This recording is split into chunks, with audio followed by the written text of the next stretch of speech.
Vamos para o quarto bloco, finalizando nossa aula de hoje. Nós fechamos a aula anterior falando do artigo 20, tá? Vamos agora falar do artigo 21, perdão, vamos falar agora do artigo 22, que traz a questão da coação irresistível e obediência hierárquica, tá?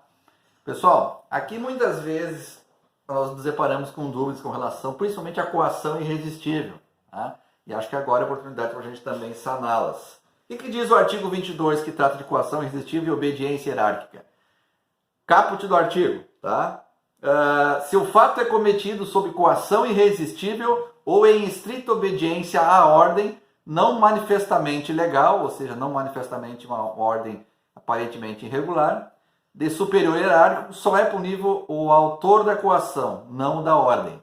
Então, se alguém for, no caso da coação, obrigado a cometer algum ato, tá? Por estar sendo coagido de maneira irresistível, vai recair sobre o autor da coação. E da mesma forma, em alguém hierarquicamente superior determinar ordem para que alguém, um inferior, de patente inferior, por exemplo, no exército, que seja, cometa uma ação que aparentemente não é regular, mas que posteriormente se configura irregular, quem vai responder é quem deu a ordem. Lembrando, pessoal, que nós temos que interpretar separadamente essa afirmativa que vem inteira no parágrafo, tá? Mas antes de mais nada, nós temos que lembrar ou gravar o que é coação no direito, tá? Todos vocês já ouviram falar no crime, coação, coagiu a pessoa tal a fazer tal coisa. Coação no direito, tá? Coação moral, como dizem na norma jurídica, ela se apresenta de forma com uma configuração de ameaça, tá? Do coautor ao autor. Então a coação é sempre quando existe um coautor, que é quem não pratica diretamente o crime, mas ele está coagindo para que o autor, tá? Eu, coautor, estou coagindo alguém para que esse cometa para mim algo irregular, tá? Mesmo que às vezes não pareça irregular, eu, coautor, sei que é irregular. E estou, pela minha condição de daqui a pouco ter alguém da família sob ameaça de um revólver, eu peço que essa pessoa vá lá e cometa tal ato, neste caso sabendo que se trata de um ato irregular, mas sem ter opção, coação irreversível, irresistível, ou na questão de hierárquica, da obediência hierárquica, eu, achando que estou fazendo alguma coisa que não é irregular, baseado numa ordem de um superior, eu efetivamente não estou agindo na minha consciência como de forma irregular. Mas focando na coação, então é algo amoral, algo que é feito através de ameaça do coautor para com o autor, tá? Que é com o intuito de cometimento de uma ação delituosa, sob pena de suportar o prejuízo, tá ok? Bom, então quando a gente fala agora especificamente, vamos dividir o que eu falei, vamos dividir a coação irresistível da obediência hierárquica, dentro do mesmo artigo. Vamos dividir para a gente entender as duas para depois fazer isso aqui. Então quando a gente fala, baseado no artigo 22 da coação irresistível, nós estamos falando que quando uma pessoa não tem a condição de agir, não tem condição de fugir de uma ação diversa, de uma ação que está surgindo e efetivamente faz com que ele seja obrigado a agir daquela maneira, tá? Porque ele está sofrendo uma coação irresistível. É uma coação que faz com que ele não tenha opção, tá? Não é aquela coação que tu faz isso ou isso, tá? É aquela coação em que o cidadão é obrigado a executar a atividade que o coautor, ou no caso o bandido, veio a pedir que ele venha a efetivar, sob pena de ele executar algo que ele esteja ameaçando. No caso, por exemplo, tá? Tem alguém da sua família sob mira de um revólver, ou tu vai lá e rouba aquela lotérica para mim, ou mata teu filho, tu pode escolher. É uma coação irresistível, eu não tenho opção. Eu posso recorrer às autoridades, mas meu filho pode ser morto.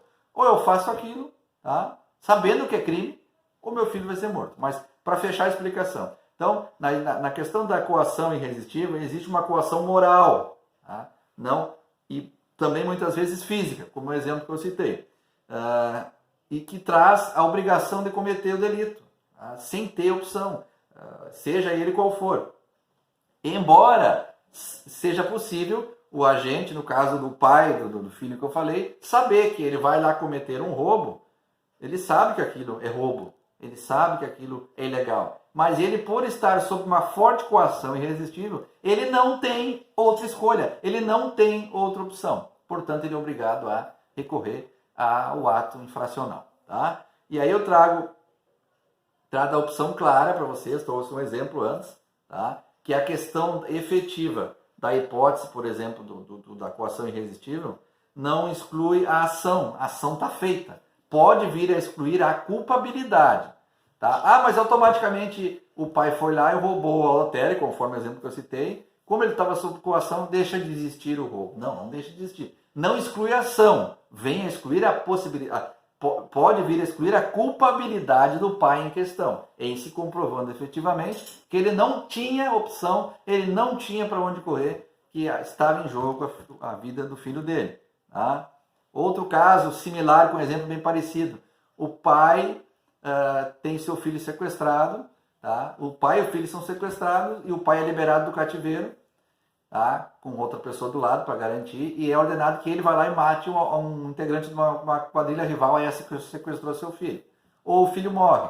Então, o que acontece? O cidadão que está com ele está com o celular. Diz, se tu não for entrar naquela loja lá e matar aquele cara que tem nosso rival no ponto de venda de drogas, teu filho, eu só vou ligar aqui e mandar mensagem, teu filho está morto. Ele está sendo coagido de maneira moral, psicologicamente, num caráter irreversível. Ele não pensa outra coisa a não ser salvar o filho dele. Ele vai lá e mata o cara. Tá?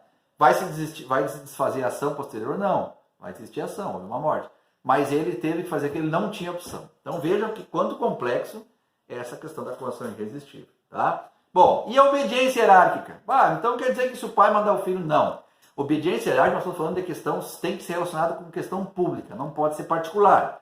Não pode ser o pai que manda o filho matar outro, e não se configura nessa linha. Se configura na linha de relação pública. Tá? Podemos pegar lá da polícia, o superior o delegado pede para o escrivão fazer tal coisa, o inspetor. Mais claro ainda, no exército, tá? O coronel pede para um cabo, ou da polícia civil, enfim. Algum superior, pega o exército, pega lá um comandante, pede para um tenente que ele vá e retire algo da gaveta dele. Tá? Mas e ele retira achando que aquilo é legal, na verdade aquilo era um produto ilícito. Como é que ele ia adivinhar? Mas primeiro vamos gravar o que é a obediência hierárquica. Tá? Na verdade, refere-se claramente à prática de um crime, mas um crime que está sendo cometido em estrita obediência de ordem de alguém hierarquicamente superior ao autor, no caso. Tá? O coautor é hierarquicamente superior ao autor, e o autor, por sua vez, só está cometendo aquele delito sem saber, né, do que está cometendo, muitas vezes, a maioria das vezes, achando que é uma ordem legal, e também porque não tem opção. Ele está cometendo porque a ordem é superior, ele não cometendo e vai preso. Pega o exemplo do exército. Tá? Então, é a obediência hierárquica. É alguém de hierarquia superior dentro da questão pública em si, que determina uma ordem. Esse sabe que é uma ordem de está cometendo um ato ilícito, mas ele pede para o outro fazer, e o outro provavelmente não sabe, mas vem a cometer por confiança do seu superior, por obrigação de cometer aquela ação. Tá? Então, supondo o cidadão, o autor, tá? Pega lá o coronel, pede para um tenente ir na gaveta dele, pegar um valor que estava na gaveta. Só que aquele valor, na verdade, é de propina. E ele deixou na gaveta dele, na mesa da sala do gabinete dele. Ele pede para o tenente, vai lá e pega e larga na minha casa para mim, lá que minha esposa tem que comprar um negócio. Como o tenente ia adivinhar que aquilo é fruto de um valor ilícito? Pô, está na gaveta dele, né? Eu vou sair, tenho que fazer uma atividade externa. Ele pediu para mim pegar e levar lá. Ele cometeu um crime, pegando o dinheiro que era ilícito e desviando o dinheiro, levando para a casa do coronel. Ele cometeu achando que fosse uma ordem legítima, de um superior, tem que cumprir a ordem, hierarquicamente superior. Tá? Não era uma ordem claramente ilegal. Então, em decorrência dessas consequências, ele veio cumprir a ordem. Sendo assim, ele obedeceu uma ordem, tá? Hierarquicamente superior, que ela veio emanada da autoridade competente, com mais poder de fogo e competência dentro da estrutura pública que ele, tá? Que cabia a quem pediu as suas atribuições pedir essa ordem, tá? Porque era a função dele, estava acostumado a fazer certas coisas, tá? E não parecia ser nada ilegal. Tá? Então, esse exemplo que eu pego do coronel que pede para o tenente levar o valor, o tenente leva de maior boa vontade, porque era sua obrigação enquanto patente inferior, e era sua função também fazer serviços externos do quartel, e seja, do exército. Então ele fez achando que estava fazendo uma grande coisa, quando na verdade estava cometendo uma infração, um crime, mas sem saber que efetivamente era um crime. Tá? Nesse caso, quem responde oficialmente é o coautor, é o coronel, no caso, que vem efetivamente, apesar de nós não vamos misturar as coisas aqui, mas sabemos que tem a justiça militar e a justiça própria. É um exemplo que nós temos que configurar para entender a estrutura pública. Tá? Então, para reforçar, para vocês gravarem esse ponto, coação irresistível e obediência hierárquica são excludentes de culpabilidade. Ou seja, o que quer dizer isso? Vem a possibilidade e apresenta a possibilidade efetiva de excluir a culpabilidade do ato, tá? Através da coação ou da obediência hierárquica. Ou seja, o ato pode ser excluído da possibilidade de punição, em se comprovando que não tinham o que fazer. Que ou fazia o ato sob coação, ou o filho morria, ou pegava o valor, ou era preso, conforme a determinação do seu hierarquicamente superior. Tá? Então, é excludente de culpabilidade. Tá? E lembrando que a coação também é sempre uma grave ameaça física, moral. Tá? E nesse artigo, no questão do artigo 22, ela configura efetivamente uma questão que não deixa opção, não deixa outra saída para o autor, no caso do crime. Tá, ok? Eu separei uma questão para vocês sobre o artigo 22, sobre a coação irresistível e obediência hierárquica. Tá? A questão de 2007, no concurso para promotor. Referente à coação irresistível e obediência hierárquica, assinale a alternativa errada. A assertiva A, coação irresistível. Existe na coação moral uma ameaça que faz com que uma pessoa não tenha condição de agir de forma diversa, ou seja, diferente, da que gostaria, em função da coação que esteja sofrendo. Falei do exemplo antes do pai, o filho que está sob ameaça de bandidos.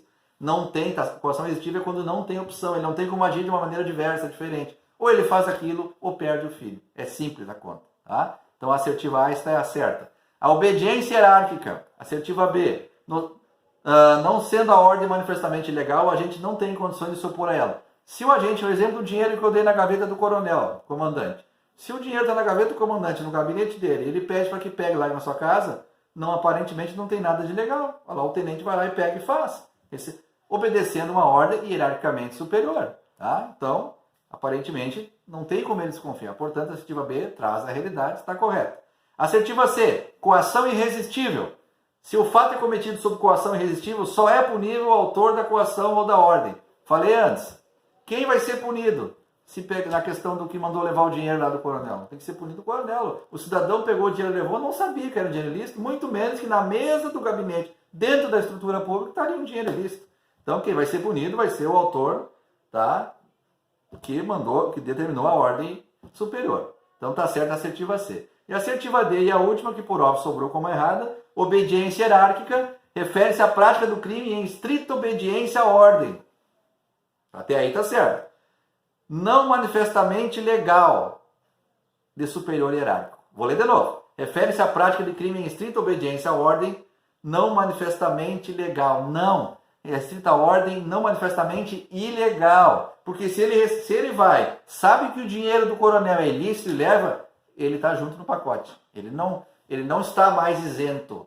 Porque ele sabe, ele está concordando, mesmo que seja hierarquicamente superior, mesmo que ele está cometendo, ele está concordando com aquilo, mesmo que ele não tenha opção. Nesse caso é diferente. Tá? Então, por que a questão está errada? Porque traz que é estrita obediência à ordem não manifestamente ilegal. Não, é não manifestamente ilegal. Ou seja, não está claro que a ordem é ilegal, que é um crime. Ele está pegando, levando o valor como se fosse algo normal. Tá? Então, a assertiva a ser marcada é a assertiva D como errada. Tá, pessoal? Fechamos por aqui o quarto bloco.